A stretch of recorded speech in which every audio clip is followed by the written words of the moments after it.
On This Week in Enterprise Tech, is Google doing a 180 all about SNMP and sans? Twice on the set. Netcasts you love. From people you trust. This is Twit. Bandwidth for This Week in Enterprise Tech is provided by CacheFly at CacheFly.com. This is Twice, This Week in Enterprise Tech, episode 53, recorded August 5th, 2013. SNMP and sans. This episode of This Week in Enterprise Tech is brought to you by Ting.com. Ting is a mobile phone service that makes sense. Save money with Ting, pay for what you use, and doesn't require a contract. Offers unlimited devices on one pooled plan. To save $25 on your first Ting device, visit enterprise.ting.com. That's enterprise.ting.com. And by TechServe. TechServe assists U.S. businesses of all sizes with their technology needs, including Apple, Avid, Adobe, and HP solutions. Visit techserve.com/Twiet and receive a complimentary iPad deployment assessment. And by RingCentral. We do everything in the cloud. That's why I love my cloud-based phone system by RingCentral. Zero startup cost, and RingCentral is $20 per month per user. Try it now with a 30-day risk-free trial and buy one desk phone and get a second phone free, up to 20 phones. Call 800-543-9980 or visit ringcentral.com and use our promo code TWIT.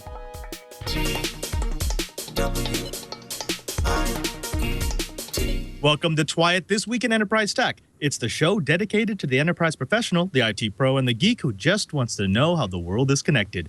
I'm your host, Father Robert Balazer, the digital Jesuit, your guide to all things in the enterprise. And you know what? I've got a very small, intimate cast, intimate panel, intimate crew, starting with my very, very favorite author from out east, Mr. Curtis Franklin of Enterprise Efficiency. Curtis, how are you doing? It's so good to see you, my friend.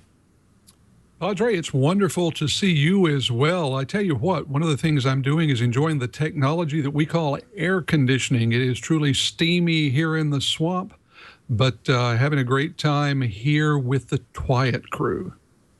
I do love air conditioning in humid places. It's one of the best things about working in enterprise when you can walk into that server room and it's 30 to below. It's wonderful. Now let's get to it.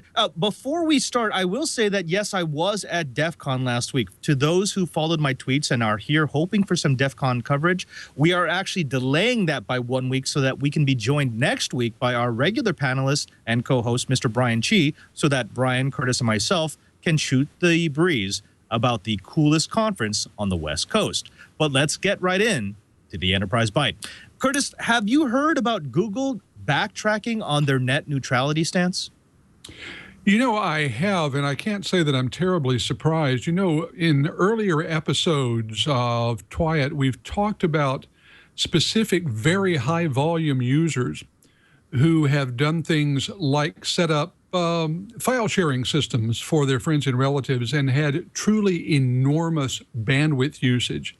Google is still early in the game in terms of providing ISP-like services.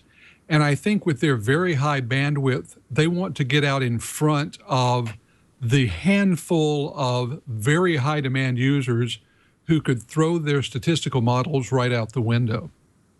Right. Now, the interesting thing about this story is that Google was an early champion of net neutrality. When the shoe was on the other proverbial foot, when they were the one pushing bits, pushing content, and not actually delivering it over their network, they basically made the stance that a bit is a bit is a bit. So why would you charge more for a bit coming from a server versus a bit being streamed to a computer to watch YouTube?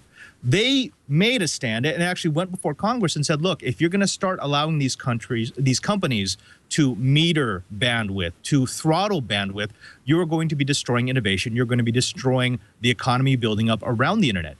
Now that they're actually running their own network, now that they've started to put fiber into the ground, they've realized that position is more or less untenable. You cannot give users an unlimited amount of bandwidth, which begs the question. I want to throw this over to you, Curtis.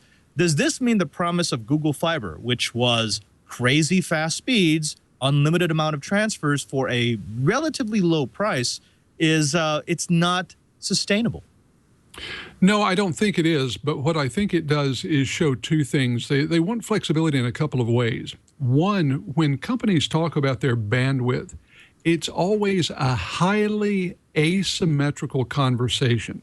A lot of companies like to tout their downstream bandwidth rates, what the consumer will see if they are downloading material. Very few really talk about the upstream rates, which generally are going to be somewhere between 5 and 10 or 15 times lower than those downstream rates. They do this because they're playing games with what are for them very symmetrical pipes going out of their local servers. It allows them to basically get more bang for the buck on the bandwidth that they're paying for. The other thing that I think they want to do in most cases is retain the flexibility of reallocating addresses. They like the idea of being able to do an address refresh as quickly as every few hours to deal with some highly dynamic traffic patterns. If people get used to the idea of having a server on their home system, then they're going to want static addresses. That's great for the consumer. And it's, in fact, what most companies are providing, in fact, but it's not what they want to promise. They like the flexibility.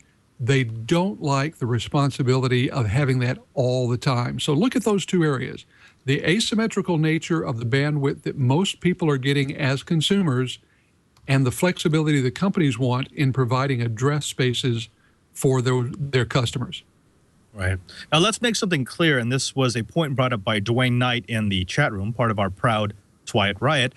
They haven't actually throttled anyone or cut anyone's service for violating the terms of service. When you sign up for Google Fiber, it actually tells you that you can't run servers. This is actually a preemptive, I'm not even going to call it a lawsuit, an inquiry kicked off by a man by the name of Douglas McClendon, who is a potential Google Fiber customer. He's not even a current customer, trying to get them to explain what they mean by not allowing servers to be run on residential connections. Now, they have tried to explain to the FCC what they mean, essentially saying, look, if it's a server, we don't want an abuse of traffic that's going to potentially slow down everyone else on that particular network node. And we get that. From an IT perspective, you have to manage the traffic on your network. And also, we get that this should not be the sky is falling scenario. This is something purely theoretical. I think what is catching people's eyes is if you look into the terms of service, Google's definition of what a server means is, well, it's not very well defined. According to their current definition, a server would be everything like personal mail servers, of course. It would be personal media servers, of course, that can be accessed remotely. So if you have, say, a time machine or a NAS at home that you want to access via your phone when you're on the road. But it could also be things like your home computer running a VPN service so that you can get a secure connection back to your data. It could be something like a Minecraft box that you've set up so that you and your friends can play Minecraft together. It could be a network camera that you can check into with your phone or your tablet or your computer when you're remote. It could even be your Sling box. So that's right. A Sling box is technically a server. So I think the panic is coming from, well, until Google defines what is and isn't a server, should we be signing an agreement that says we can't use them on our networks? Let's frame this in an enterprise framework. Curtis, when you look at something like this, when you look at an ISP that is going to be regulating their traffic, they have to regulate their traffic, of course. Do you see this as Google growing up and learning how to play the game according to the established enterprise rules? Or do you see this as the next evolution of them being a disruptive company?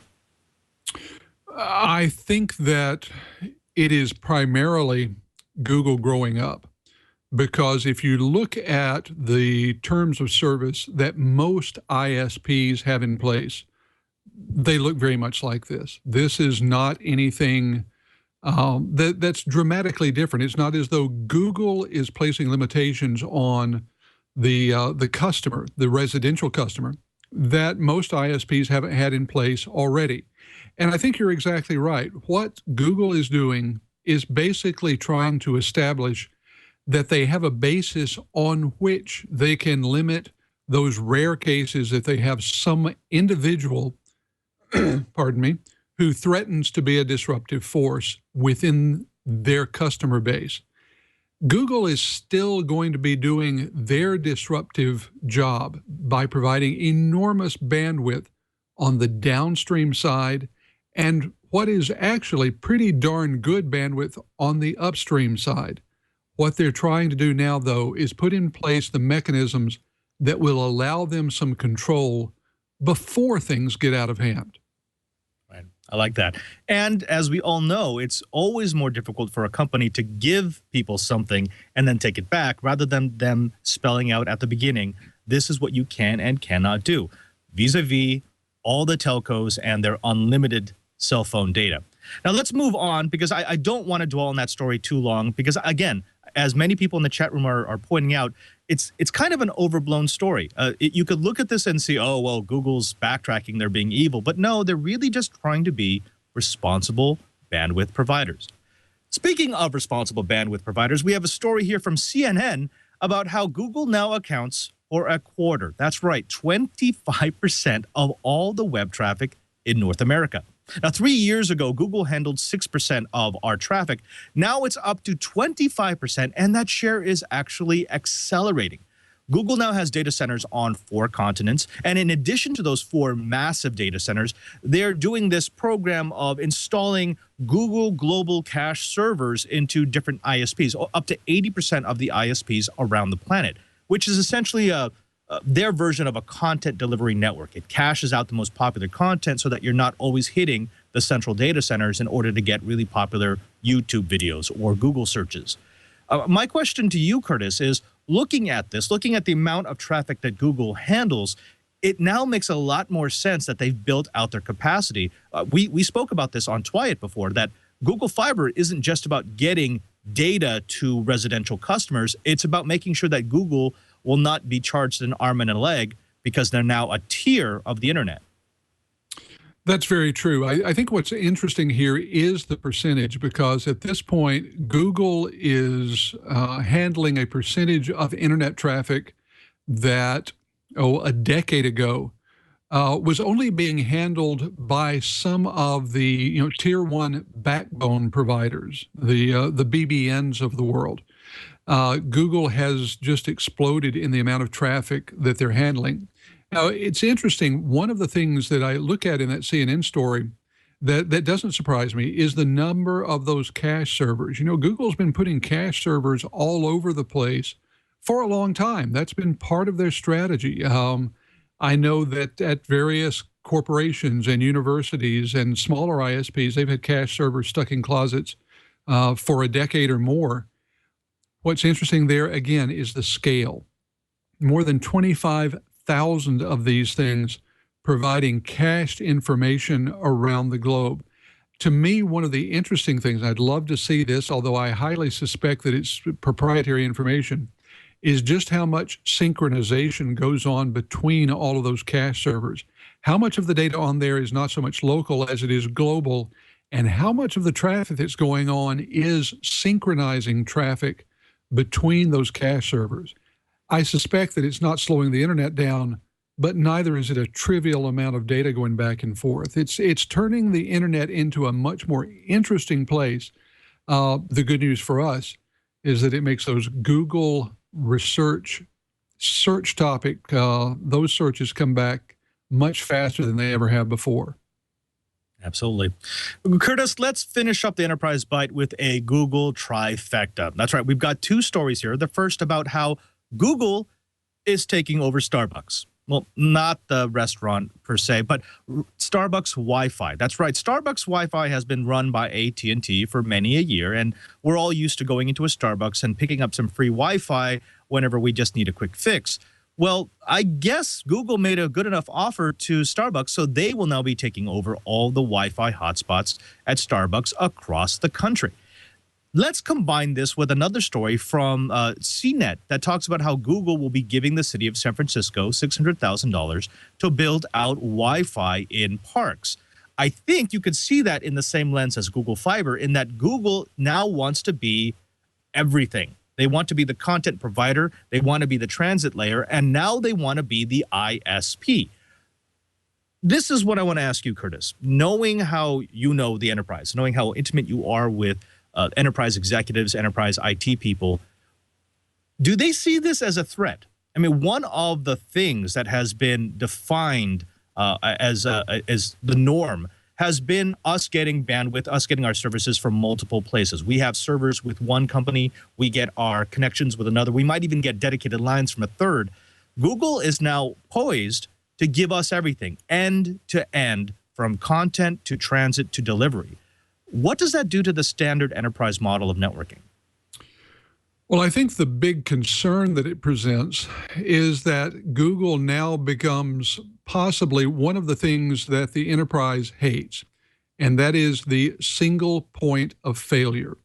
If you simply cannot conduct your business without going through Google, then that means that in the, let's admit it, unlikely event that Google suffered a massive, even catastrophic failure, that means you've got a huge chunk of your daily business that simply cannot be done. Even if they handle it shortly, let's pretend for a moment that it is a 10-minute outage. If that's 10 minutes of inaccessibility to your company's sales mechanisms, from your company's employees to critical enterprise data, then this is a very big deal, because it means that all of your 5 and 6 nines reliability means nothing. To me, that's the big concern. Now, I know that Google is going to be making the case that they are highly reliable, that they have been highly reliable, but what we're looking at here isn't whether a company has a history of failures, and let's admit it, there have been a handful with Google, but what could potentially go wrong? If I'm in the enterprise, I'm not losing a great deal of sleep over this, but I am looking at it carefully, and I'm starting to include alternate means of communication into my planning. Now, what does that mean?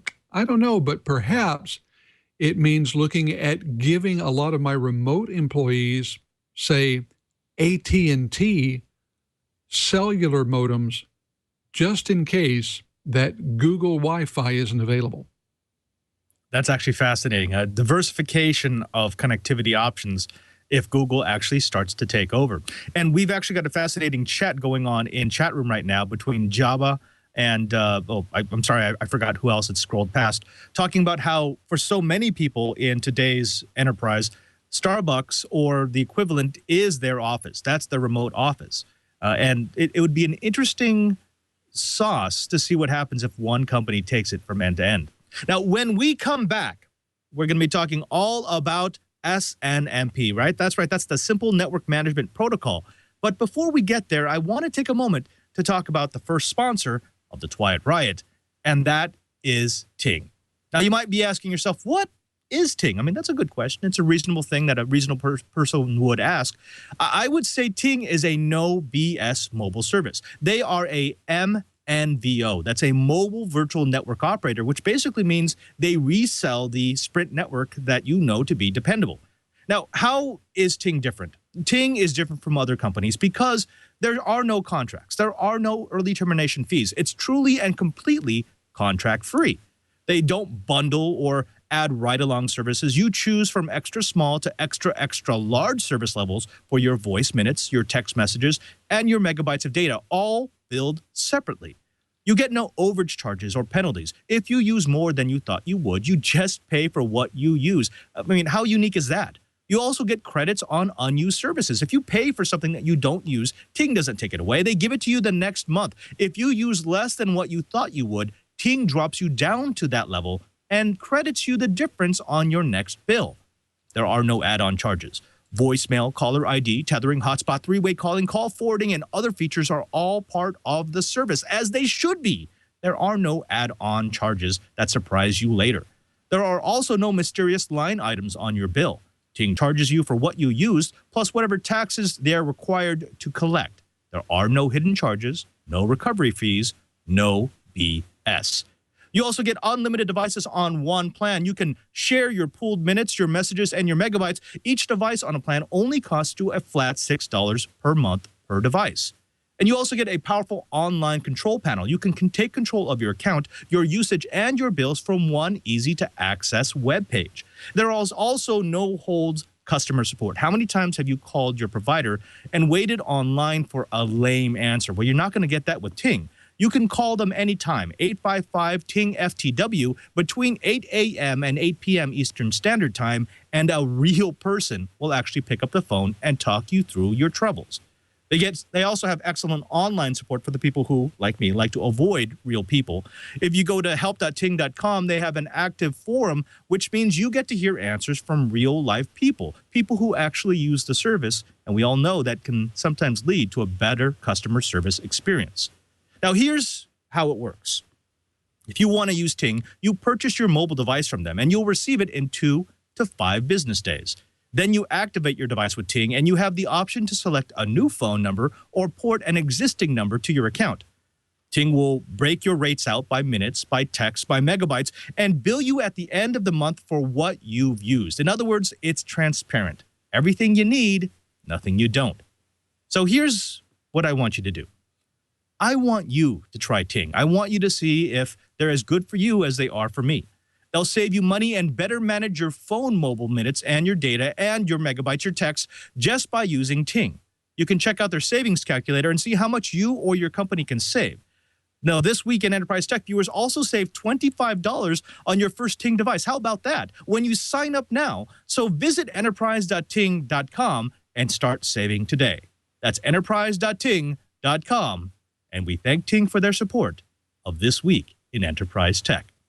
Let's get back to it. It's been a long, long time away, so I thought I might bring you stuff my IT guy says.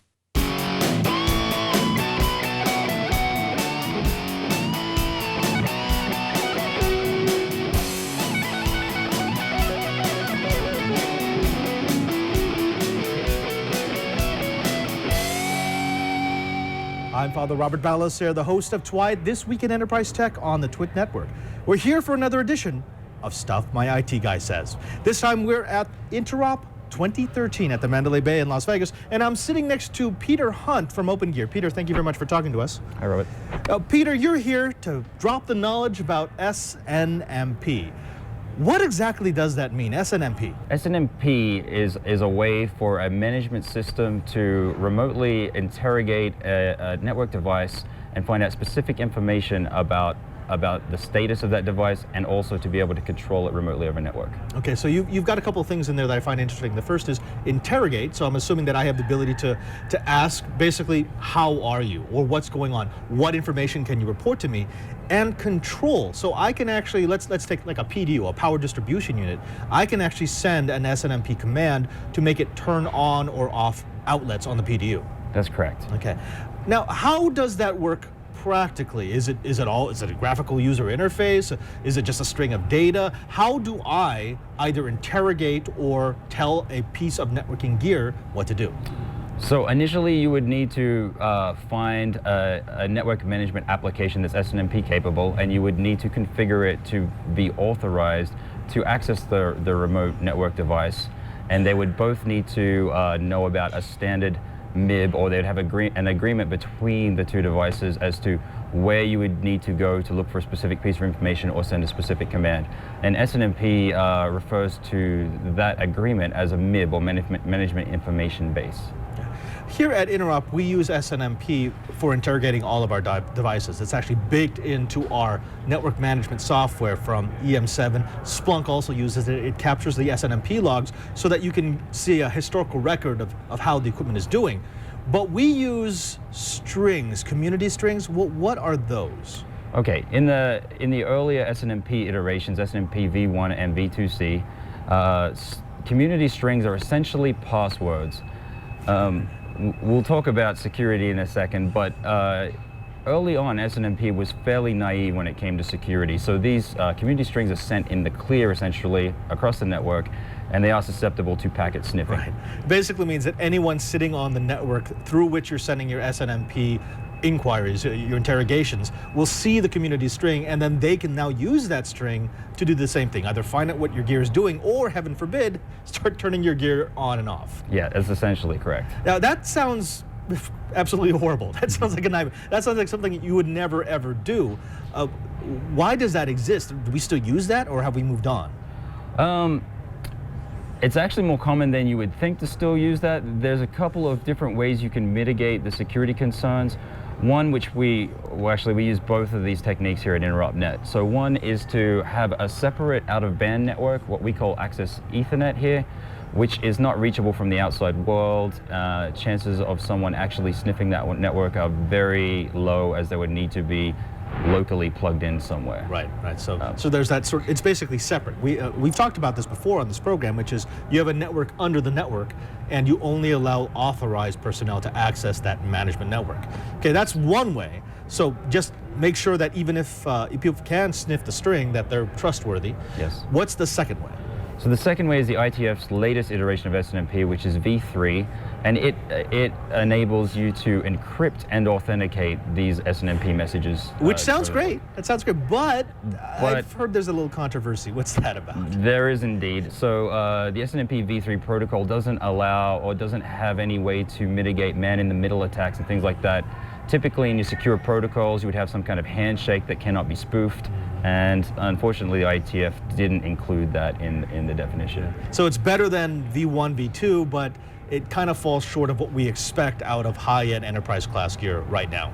Definitely. And if you look around the web, you'll see various ways of solving this problem, whether you run your SNMP infrastructure over VPN, over SSH or SSL or something like that, just to provide some extra level of security.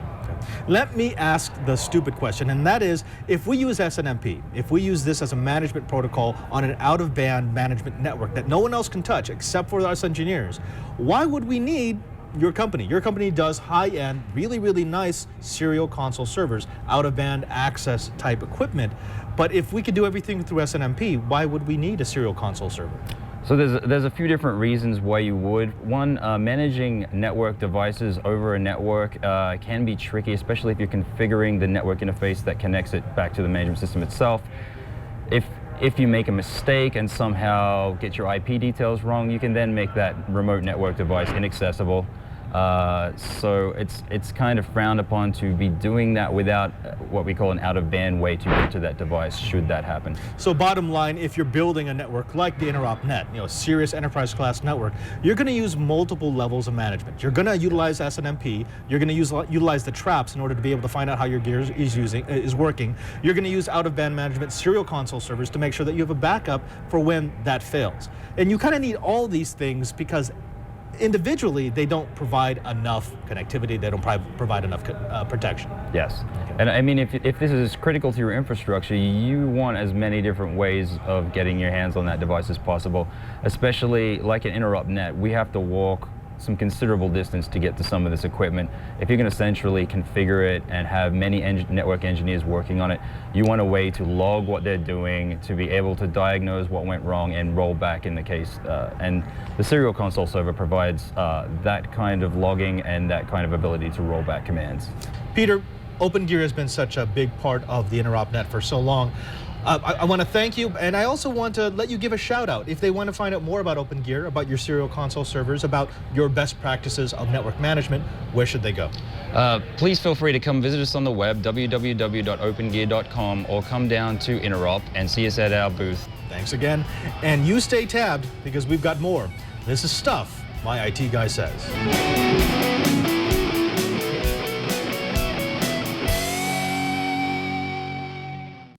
Curtis, we've had an ongoing chat in the chat room here about SNMP. It's amazing. It absolutely boggles the mind how many secure networks I've logged into and found the public stream unchanged from the default. It's weird because you figure enterprise guys would know that this is out there. I mean, they're all collecting data. They're collecting traps from the SNMP strings that is built into every piece of gear that they've got in their network. Why do you think it's so difficult for them to secure their gear? I think this is one of those cases where people have the attitude that the only folks who would care about the traffic coming from SNMP MIBs are people who are just as knowledgeable and therefore just as trustworthy as the network engineers. There are a couple of problems with that, of course. but it really does get back to the things that have been going on for so very long that people just don't think about them. It is astounding how many security problems come from the things that we simply take for granted. Once we take something for granted, we stop thinking about it. Once we stop thinking about something, we have then opened it up to exploitation and attack. Right, right. I remember I was working alongside an engineer not too long ago who told me the first thing he did was he disabled any SNMP functionality on the gear that he installed into a network, which I guess that's one way to do it. But in doing so, you really cut down the level of functionality you get from your gear. All the major monitoring suites, all the major troubleshooting suites need SNMP. As Rev in the chat room pointed out, it's a trap. And you need those traps in order to figure out what's going on with your network. If you shut that off, you really kind of cripple the amount of data that you can get back, the amount of feedback. So is this, when you come from the enterprise efficiency side, is this a thing that people actually discuss, or is it one of these that everyone knows it's problematic, but it's better that we don't talk about it? Well, I think this is one of those things that for most enterprises, this is a very specialized conversation. The number of people who even think about SNMP are pretty limited. It's like it's considered one of the most esoteric parts of the network, even though it's something that's there on essentially every piece of network gear that people are using to attach to. The real fault, I think, lies in a lot of the vendors. Someone on the chat room was talking about the fact that you have SNMP MIBs that hard code public as the only stream that you can get. Why not allow someone to change that, to have customizable internal SNMP traps? It's right up there with hard coding the password to your router. It just doesn't make sense unless it's something that we've stopped thinking about. Again, most people in most enterprises don't think about this at all. The people who do think about it have either, as a rule, customized things to make it secure, or they've decided that it's simply so valuable that they'll try to look out for SNMP exploitations using some other means, using their firewalls to try to protect it, using all of the various security tools at their disposal. It really has been a long time since we were doing this the last time. It does.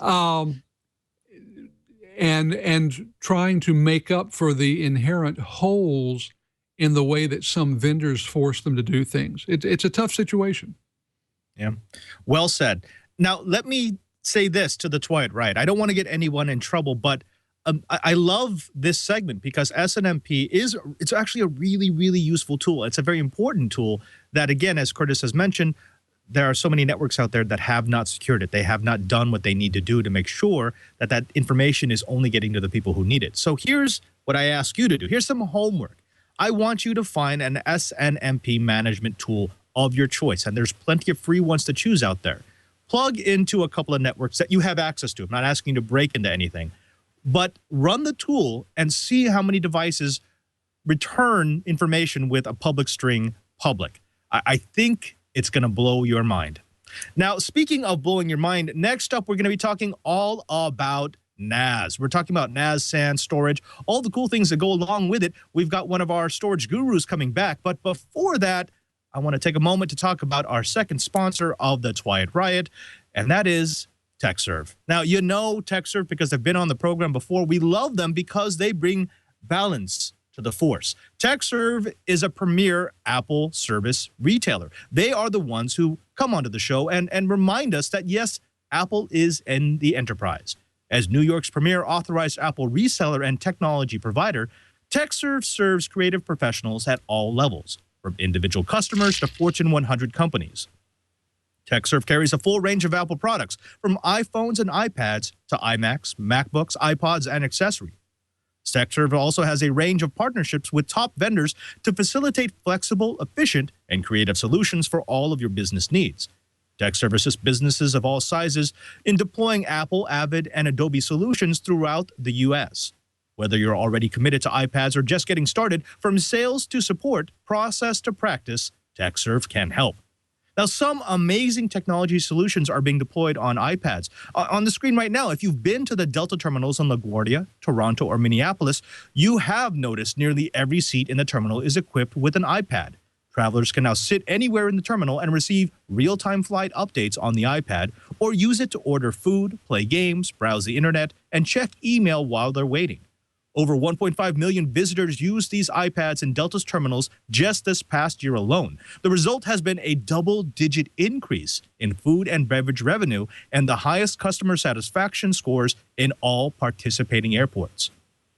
OTG Management is the hospitality company behind Delta's terminals. They've turned to TechServe to provide, configure, and install the world's largest deployment of iPads, a number that just keeps growing as they add new terminals.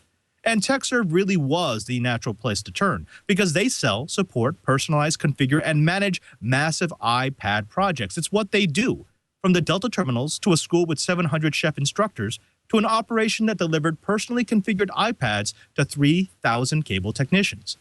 TechServe is able to do full lifecycle management for all your technology needs by providing the devices that you need, getting them up and running, teaching you and your staff how to effectively use them, and maintaining them so that they're working efficiently.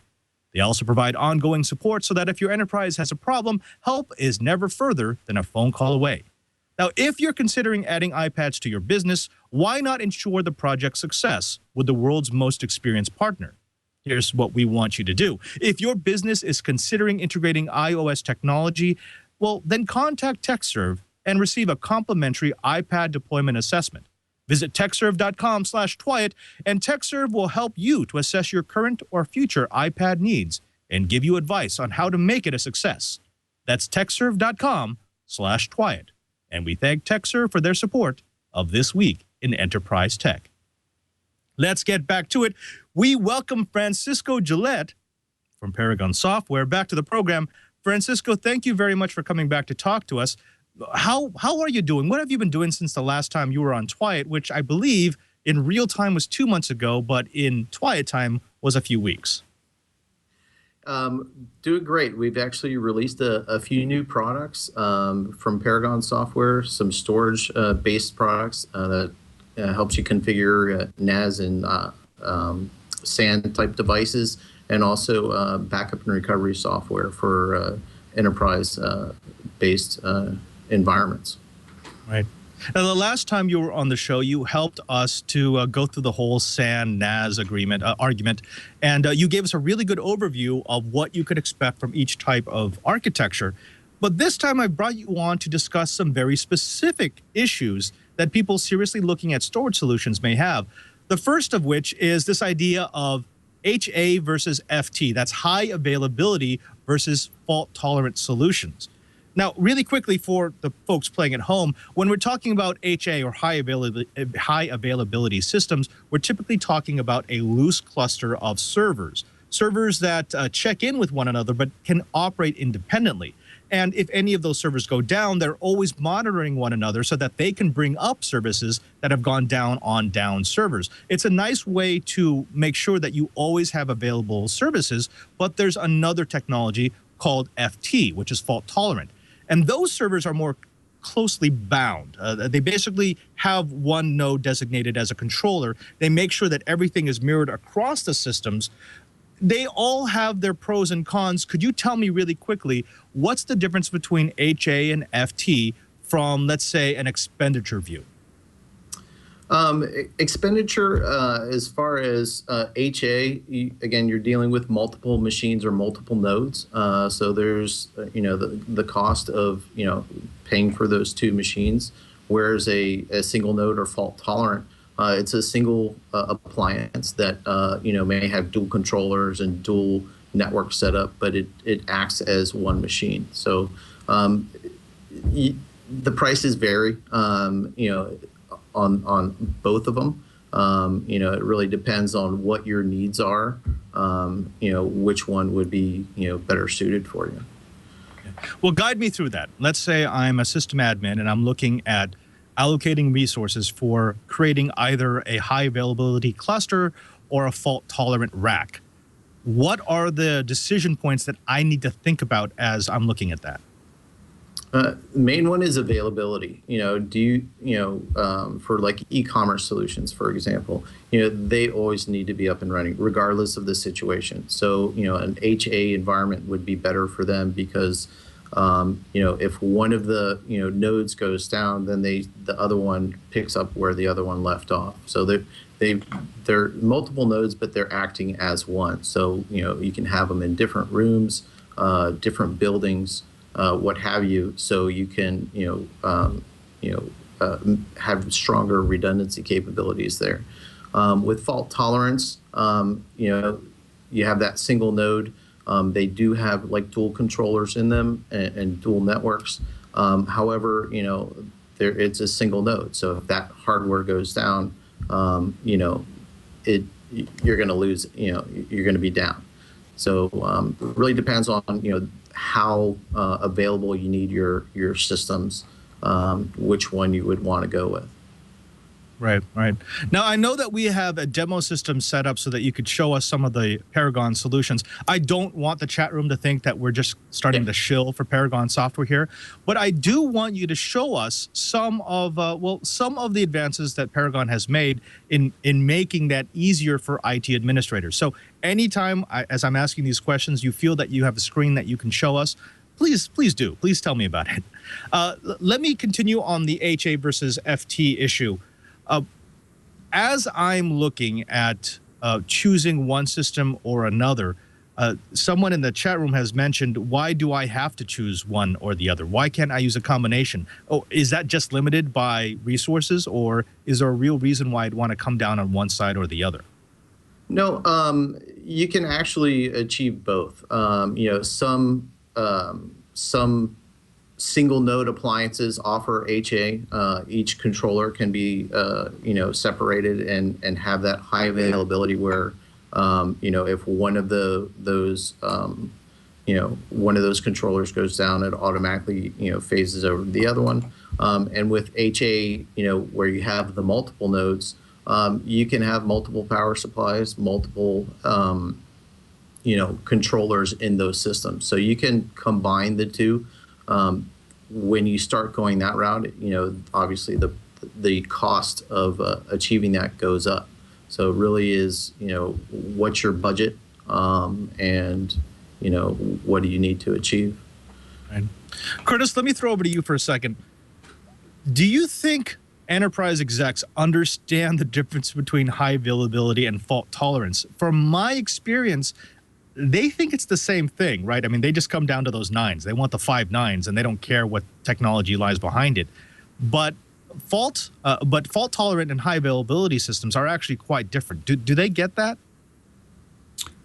I think that there are some executives who get it, but there are a lot of others who, as you say, all they care about are the nines. They want to be able to go to someone who's at a lower level, someone who does get it, and ask the basic question, is the storage going to be there? Can I tell the line of business executives that they don't have to worry about access to their data?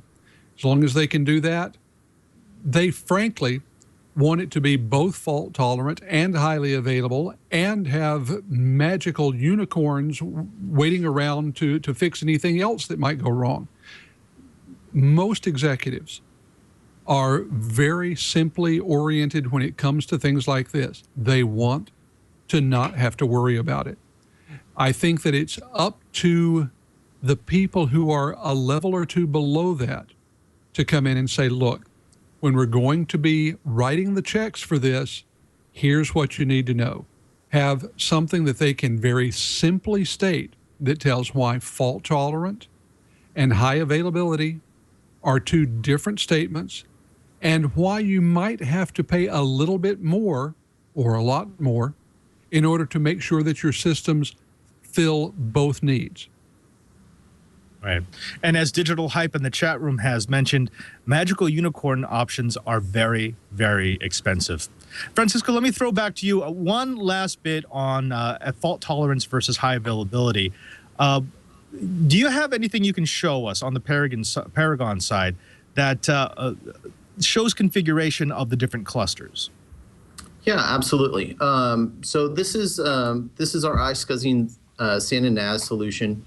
This shows a high availability configuration where I have multiple nodes where they can be managed jointly. And basically, you create a device.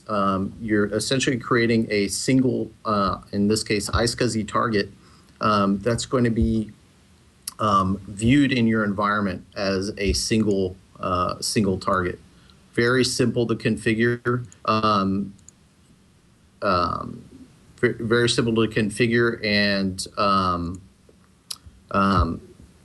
again, shows up as a single target, and then can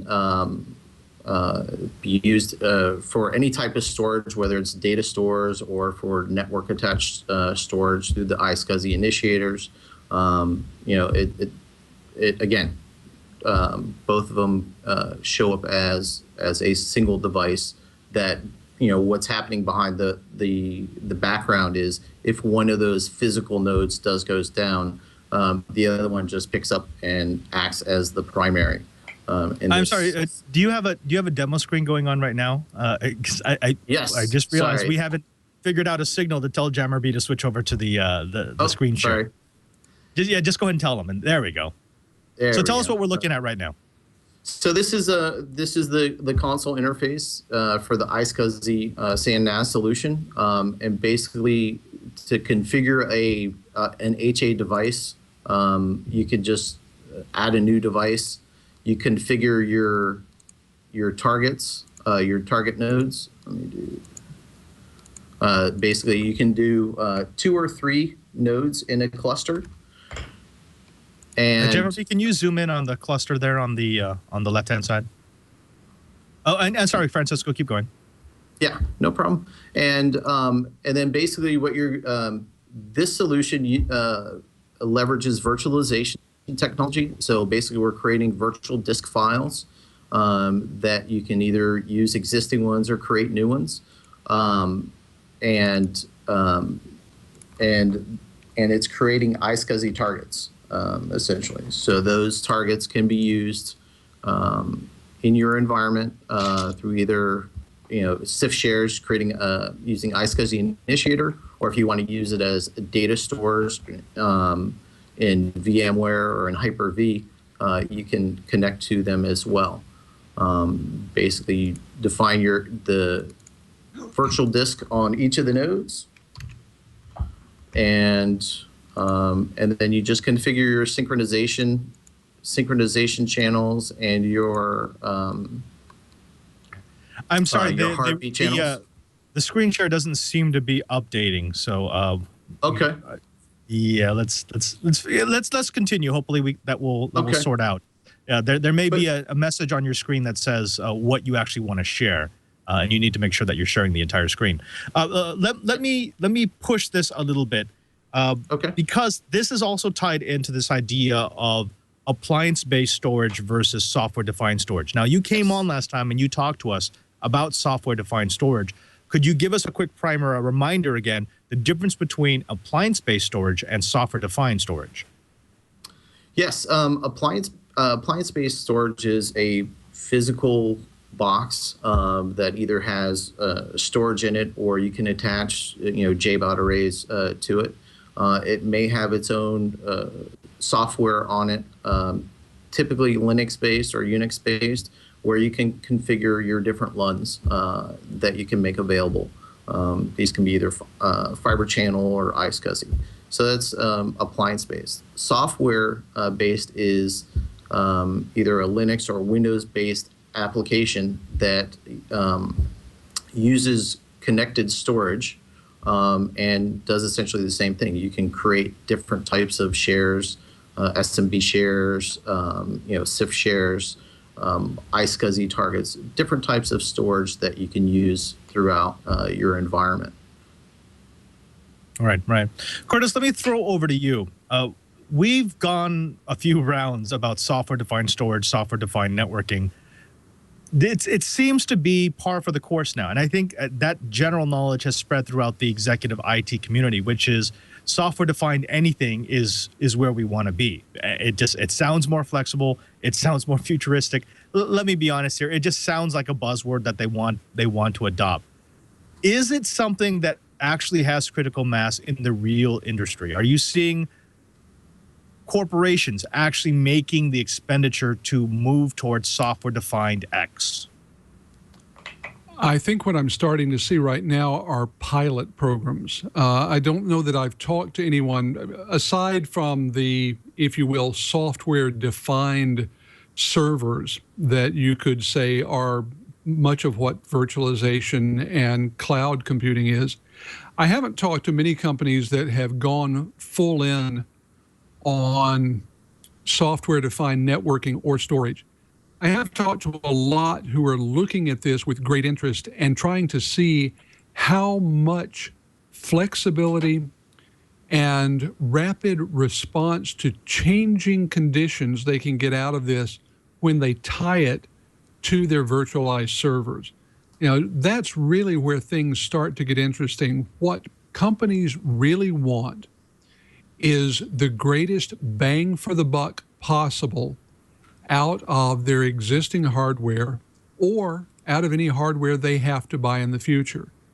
When they look at software-defined servers, networks, storage devices, what they see are devices that can be as close to 100% utilization as anything they can imagine. They love that idea. They hate the idea of paying for iron that's just sitting there. And so, as I said, a lot of pilots, a lot of trials, a bunch of research, very few real-world production deployments so far. I like it. Okay. Francisco, let me go back over to you, because there is an issue here that everyone who has ever played with any storage solution is going to run into, and that is deduplication. It is an absolute pain in the IT tuchus to make sure that the files you're saving, the files that you have in backup, the files that you have across the different storage subsystems that you're using are either the most current or the ones that are supposed to be archived. Tell me, what have you seen in terms of deduplication software, deduplication solutions? Well, there's two different types of deduplication. There's inline deduplication and post-processing deduplication. So inline deduplication is it's actually deduping as the data is being written. So during the writing process, it analyzes, does that sector already exist? That sector information. If it does, then it just puts the marker in there. Whereas post-processing, basically the data is written, a hash file checksum is created for that, and then it does that calculation and then determines what is duplicate and not. So there's definitely two different types of technologies being used, and anytime you're essentially omitting files, it's a big concern, because you're worried about when you're trying to rehydrate it, is that data actually going to be there? Yes, I'm saving space, but when it comes time to doing the restore, is my data going to be there? Right. I know the Paragon has a pretty slick dedupe feature. Any chance the screen sharing is working so that you could show us how that's actually set up? Let's hope so. I do have it set to, no, it's still showing the same screen. Yeah, it's still showing the same screen. Okay. But one of the devices that can be created is a deduplicated device. It uses inline deduplication. So as the data is written, it's being deduplicated. You can get, depending on what type of data is being written, up to 90% deduplication. So pretty significant storage savings there. Right. Now, Curtis, let me ask you about this. And again, this is one of those things I don't like demonizing enterprise execs, but I think in this case they might deserve it. I have run into several instances where I dealt with higher up IT people who they're just shocked. They're sticker shocked by how much storage actually costs if it's done right. And they always tend to push deduplication to removing anything that might even be remotely obsolete or out of date or a backup copy. Do you think there's a really good understanding of the balance between deduplication and having the necessary chain of backups so that you can go back in time, per se, and get something that may have accidentally been deleted?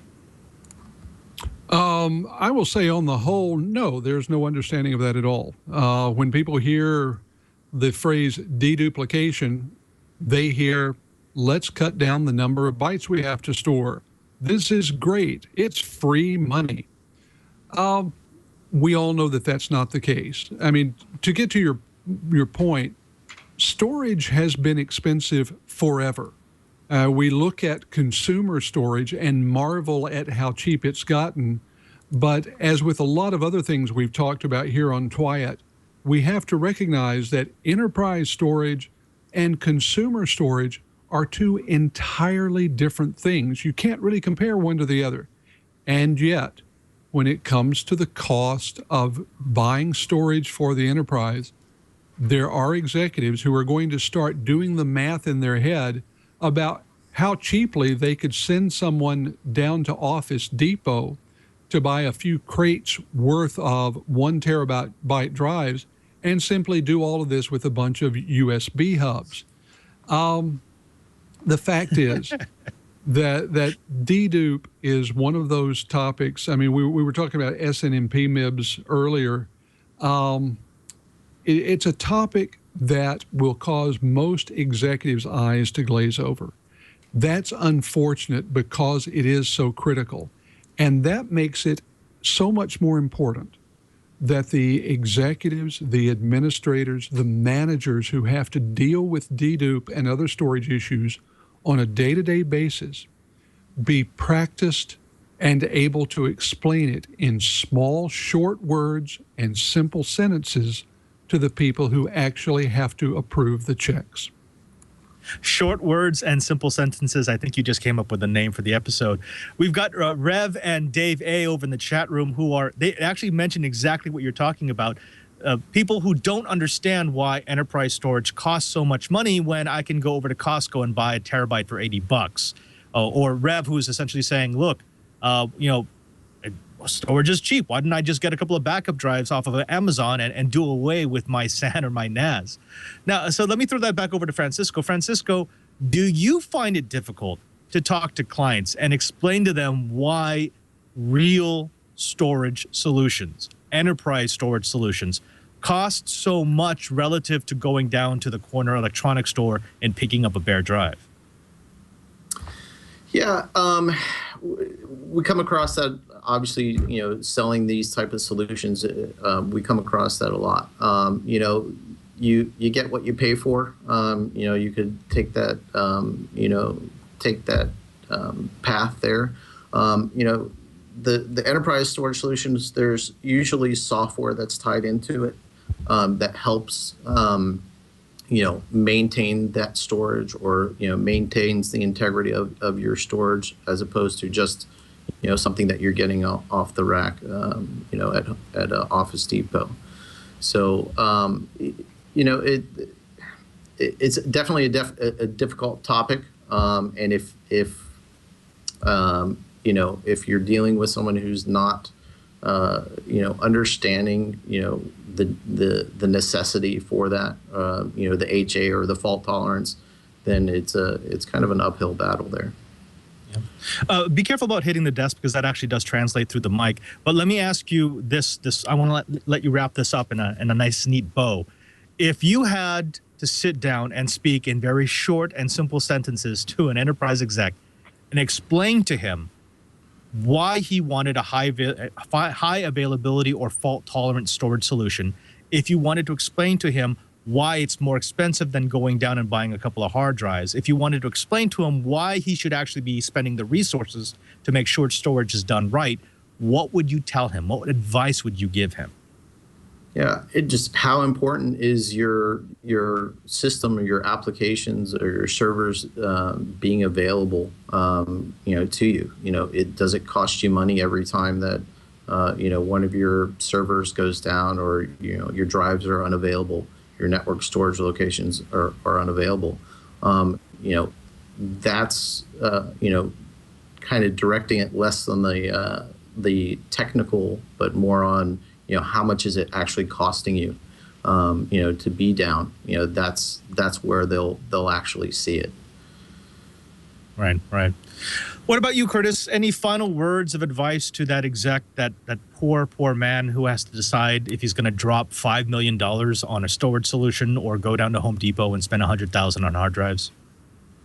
I would say that if you're in a position to even be considering a high dollar, high value enterprise storage solution, then you need to be spending the money for a high dollar, high value enterprise storage solution. It really does make that much a difference.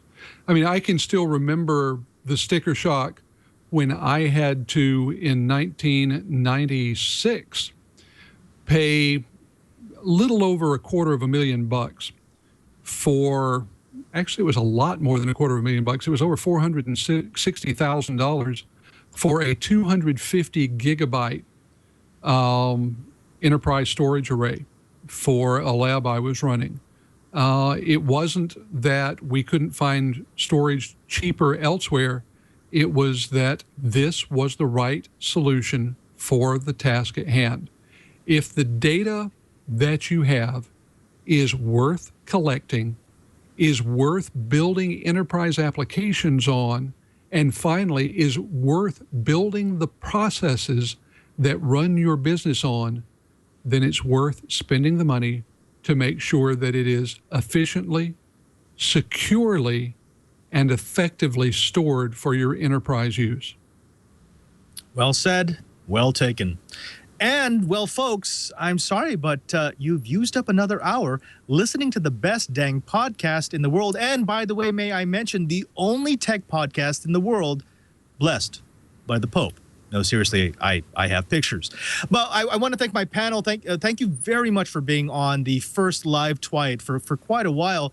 Let me start with you, Francisco. What's going on at Paragon Software? I mean, obviously, we want them to go over to paragon-software.com and check out your storage solutions. But what's new? What's over the horizon? What should we be looking out for? Just recently released a new disaster recovery solution for enterprise solutions called Protect and Restore. You can see and download trial versions of both the iSCSI SAN and NAS solution and the Protect and Restore from our other website, which is paragon-downloads.com. And there's options there for free trials and white papers, data sheets. So definitely check us out. Thank you. And Curtis, it's always great. It's always a pleasure to have you on. You are just a sprinkle of enterprise starshine in the darkness that is, well, the IT world. Tell us what's going on at Enterprise Efficiency. I'm sorry, I got all choked up at that. That's wonderful. The big thing about enterprise efficiency in the month of August is E2 Radio. You've been a guest on E2 Radio, and we've got 4 great shows for the month. We would love to have the Twiat Riot join us for some of those. Come on over to enterpriseefficiency.com. Check out E2 Radio. I'd love to have your voices there. And I'm loving the fact that we're back taping Twiat live. It was a long, lonely July without Twiat. It was indeed. Now, I don't want to say goodbye just yet because you know what? We actually have a third sponsor of the Twiat Riot, and they're ones that have been around for a long, long time. You've heard the story, but let me tell it one more time because it's a great story. When Leo built the studio, he decided that he wanted to eat his own dog food. That's right. We had been pushing people into the internet, into the cloud for such a long time. Leo said, let's make the brick house a paragon of that model. And so when Russell, our IT guy, came to us and told us that we could have a PBX system, a full-featured phone system, without installing a PBX in the basement, Well, it was a no-brainer. We love RingCentral. There are zero startup costs, no PBX hardware to install or maintain. RingCentral allows us to easily customize all of our call handling. Our producers can get their voicemail in their email, and we can even get our fax messages right on our smartphones. And now, of course, because we know they're innovators, RingCentral has a brand new feature. That's RingCentral Conferencing. You get your own single conferencing bridge number ready for unlimited conference calls for up to 1,000 participants. There are a lot of features. You can mute participants, get caller count records, and more. It's easy to use, works with your desk phone, iPhone, or Android phone, or RingCentral soft phone. It's free with your monthly service. Now, here's what I'd like for you to do. I want you to try RingCentral. They offer all-inclusive pricing as low as $20 per month per user. You can start right now with a 30-day risk-free trial, and they have a special offer for my listeners. When you buy one desk phone, you get a second phone free, up to 20 phones. So call this number, designated for my listeners, 800-543-9980. That's 800-543-9980. Once again, because we have not run our dedupe protocol, 800-543-9980. Or you can go to ringcentral.com and use the promo code TWIT. That's ringcentral.com, promo code TWIT, and we thank RingCentral for their support of This Week in Enterprise Tech. I want to thank everyone who made this show possible back at the Brick House. Carson, my super producer, John Slanina, who is standing in for Jason. In fact, John, if I could get you to do your best Jason Howell imitation and turn the camera onto yourself, could you tell us all about that show you host on Tuesdays? I could, but the lights aren't on right now. So my God, we always do want to excuses. ensure that everyone watches All About Android with Jason Howell and Gina Trapane and Ron Richards on Tuesdays at 5 o'clock here in the Twit Network. One of these days, John, one of these days, I'm going to get you on camera. Now, also, you can, did you know that we have a show page? If you go to twit.com/Twyet, you can get all the different ways to get our show automatically downloaded to the device of your choice. That's right. You want it on your iPad? Sure. You want it on your Android phone? No brainer. You want it on your laptop, your desktop? We'll send it right to you. That's what we do. That's what we love doing. That's why we're Twyet. And also, we've got a YouTube page. If you go to youtube.com/Twyet, you can get not only all of our episodes, but you'll get all of our segments. Stuff My IT Guy Says, The Data Closet, Pro Gear Pro Tip. That's right. You go there and you can get learned by Padre and the gang. Also, follow me on Twitter at twitter.com/PadreSJ. No, seriously, follow me on Twitter at twitter.com/PadreSJ. There you'll be able to find out what we're doing each and every single week on Twyet. And as has been asked in the chat room, you'll be able to suggest topics for future episodes of This Week in Enterprise Tech. You can also join us in the chat room because we're live every Monday at noon Pacific time by going to irc.twit.tv. In there, you'll find the funniest people, the coolest trolls, and yes, the brightest engineers. It's all part of the experience that is Twit. I'm Father Robert Baldassare, the Digital Jesuit, saying thank you very much for stopping in. And remember, you want to know what's going on in the Enterprise? Just keep quiet.